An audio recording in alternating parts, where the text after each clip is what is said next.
Друзья, всем привет! Мы долго раздумывали, чтобы такое эдакое снять, и пришла в голову идея замутить серп Нуба Сайбета с игры Mortal Kombat. Мы в детстве в нее очень активно рубились, ну и почему бы не сделать? Делать мы будем его из Дамаска. Дамаск я хочу сделать черный, то есть при травлении, чтобы он был черный. Для этого я буду использовать всего два вида стали. Это кусок рельса, а именно подошва, и рессора. Обе стали при травлении дают такой темный цвет. Ну, посмотрим, что из этого получится. Погнали! И еще, ребят, просьба. В связи с какими-то новыми особенностями алгоритмов YouTube, наши видео наши подписчики не видят. Поэтому большая просьба к вам отписаться и подписаться заново и нажать колокольчик. Вам не сложно, а нам приятно.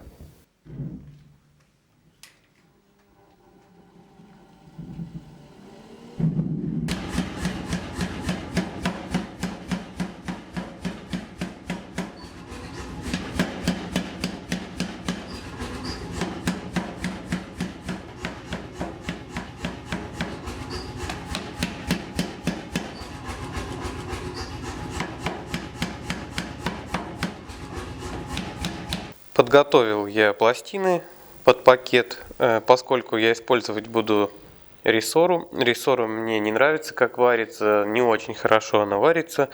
Я подготовил, видите, как хорошо на плоском шлифе все поверхности, зачистил. И я теперь небольшую хитрость такую применю. Я намажу маслом, можно ВДшкой пшикнуть. У меня просто под рукой не оказалось. Я чистым маслом машинным намажу, просто со всех сторон сопрягаемые части. И когда оно будет сгорать, оно образует копоть. И эта копоть будет как защитный слой, то есть окалина образовываться не будет. Это такой небольшой секретик.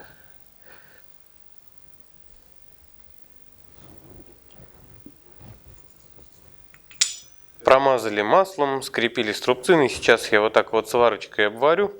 И можно будет ковать. Буру можно не использовать, потому что масло у нас не даст образовываться окалине. Окалина мешает кузнечной сварке. Если нет окалины, значит все получится. Это первое. Второе. Как делали это в старину, когда не было сварки? Я часто такой вопрос слышу, отвечаю на него.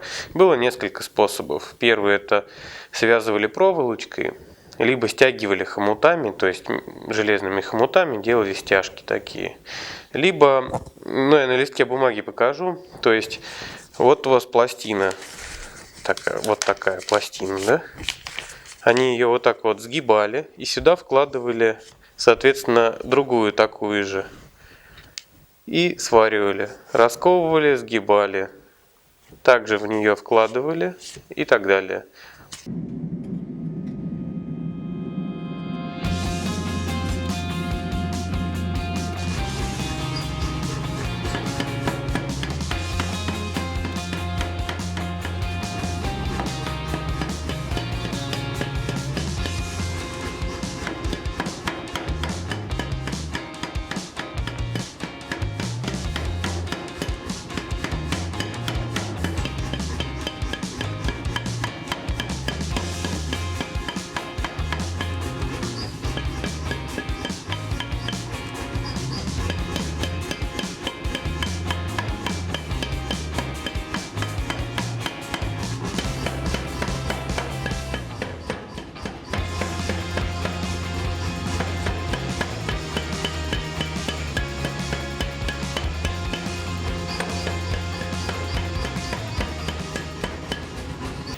Ну что ж, отковал я наш брусочек в полосу, в такую массивную полосу. Сейчас я это все дело разрезаю на 4 части, сопрягаемые части зачищаю и продолжаю сварку. Очень важно всегда сопрягаемые поверхности зачищать, особенно когда варишь рессоры. Рессоры вообще погано варится. Ну, может, это у меня только так, но, в общем, это обязательно. Решил я все-таки на 3 части разделить, а уж следующую сварку на 4 сделаю. Также сопрягаемые детали я зачистил, сопрягаемые поверхности зачистил и промазал маслом. То есть масло, сгорая, будет образовывать копоть и препятствовать образованию окалины. бура для сварки данной конструкции не нужна.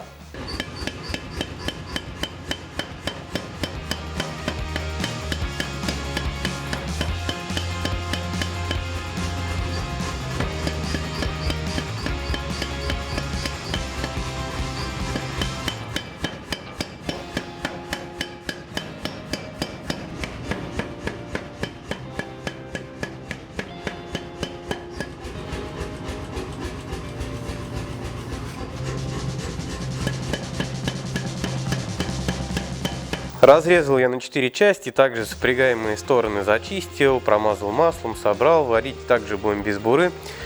Получается финально у нас 108 слоев. Дальше я это просто раскую на полосу, оттяну спуски и закручу в форме серпа.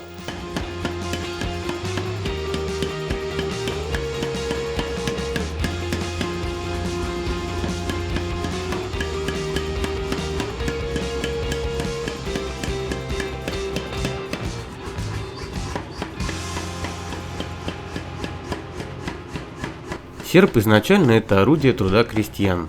Он также применялся как оружие в разных странах. В Японии, например, это грозное оружие называется камма. Он имеет короткое изогнутое лезвие и длинная древко, и скорее походит на косу. В Малайзии такой серп называется арит.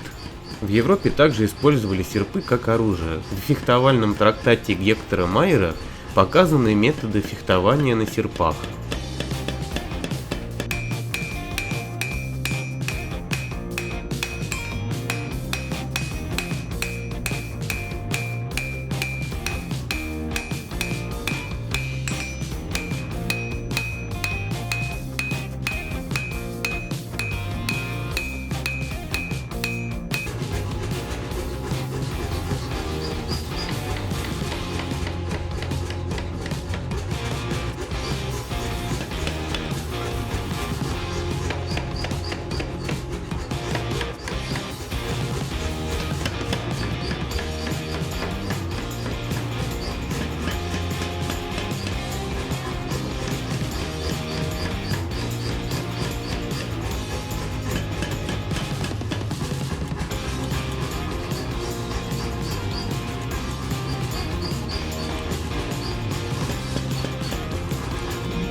Ну вот, друзья, отковали мы серп.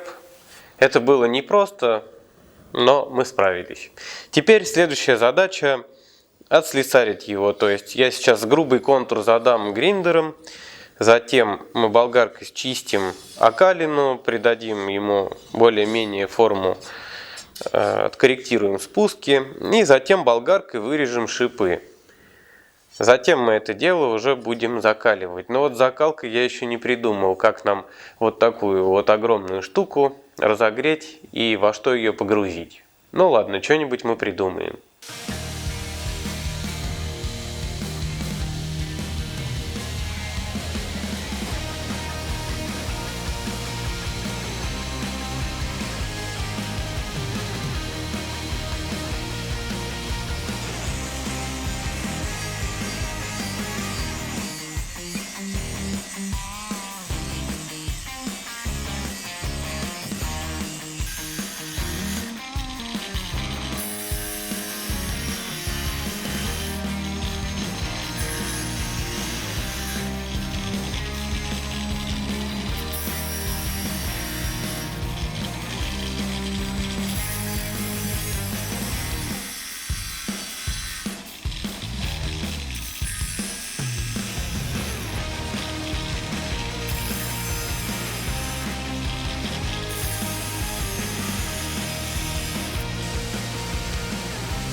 Ну вот, друзья, отслесарили мы серп, сняли спуски болгаркой, вырезали шипы. Теперь нам нужно это дело закалить. Я очень долго думал как, и вот придумал один вариант. Пойдемте пробовать. После стройки у нас осталось много всяких обрезков, осколков, газосиликатных блоков. И вот я соорудил такую вот типа печь, засыпал туда древесный уголь. Вот давайте теперь попробуем что-то изобразить. Я буду поддувать с пистолета компрессора, когда угли схватятся. Ну и я думаю, мы нагреем до нужной температуры.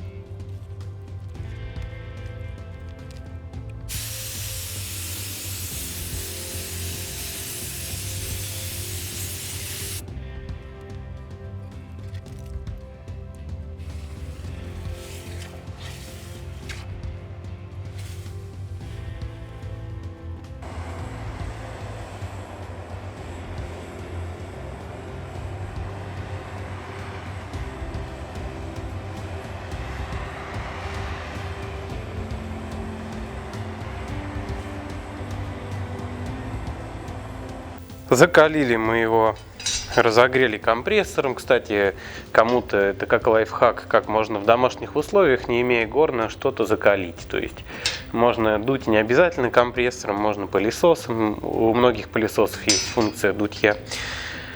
Так, закалили, и я горелочкой грел, отпускал сталь. Вот цвета побежалости, которые вы видите. Здесь я отпустил сильнее, но здесь я в принципе не закаливал, но на всякий случай, потому что это будет концентрат напряжения и так далее.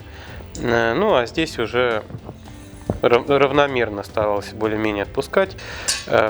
Ножи мы отпускаем до золотистых цветов, потому что ножам нужна твердость, чтобы резать. А это, поскольку все-таки ударный инструмент, поэтому здесь мы уже отпуск сделали посильнее, для прочности, чтобы он был более гибкий. Следующая работа, которая над ним будет вестись, это мы болгаркой сделаем чистовую слесарку, протравим и намотаем рукоять.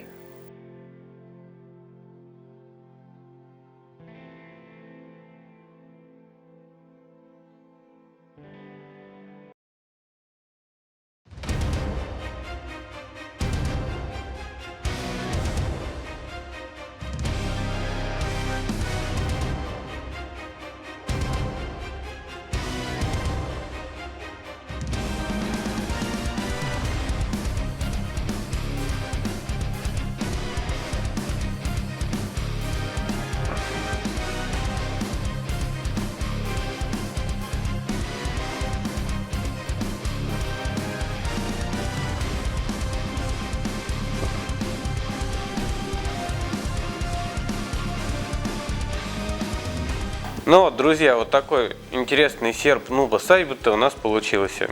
Мне понравилось, надеюсь, вам тоже.